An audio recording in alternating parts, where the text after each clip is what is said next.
Добър ден, аз съм Васил Дринов.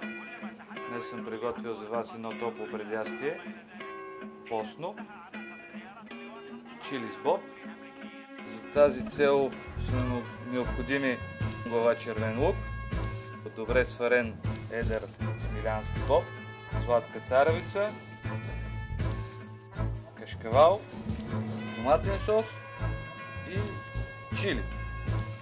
Глава червен лук, по-скоро половин глава червен лук. Нарязваме на тънко.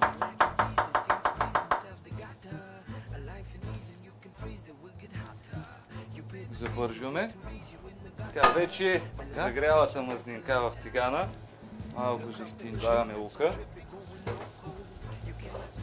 Леко да се нагрее.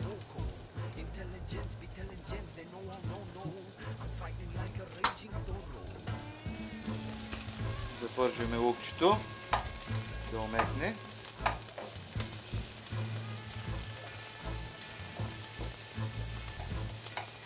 Така. Накъсваме го.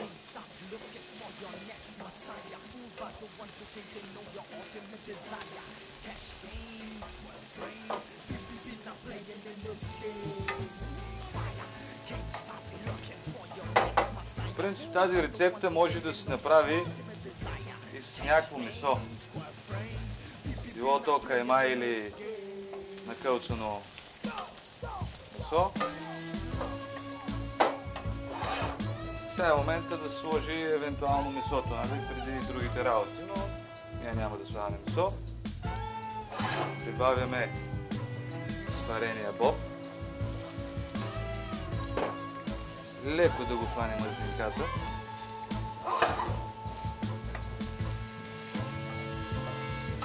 Да. Прибавяме доматения сос.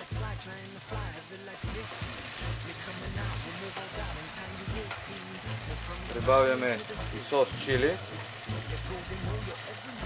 Зависи кой както го предпочита, по-люто, по-малко люто.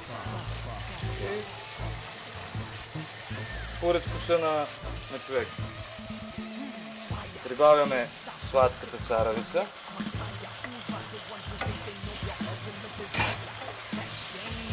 Разбъркваме добре. Повкусяваме с сол и пипер.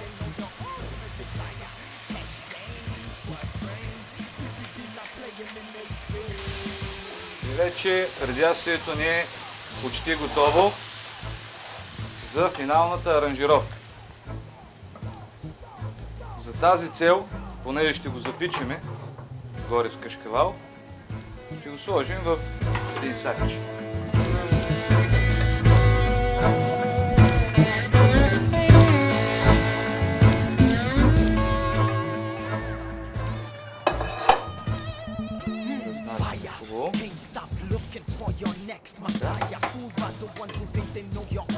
И отгоре поръчваме с стърган кашкавал.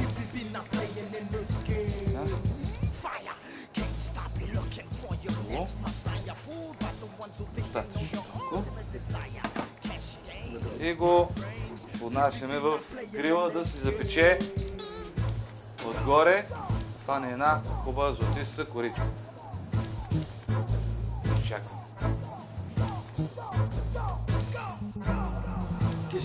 Вече кашкавалчето се е запекло. Вече сме готови. Така изглежда нашето чили с боб. Боб с чили. Половин глава червен лук. 150 грама сварен смилянски боб. 100 грама сладка царевица. 50 грама кашкавал. 100 мл доматено пюре. 100-150 мл чили сос. Сол и черен пипер на вкус.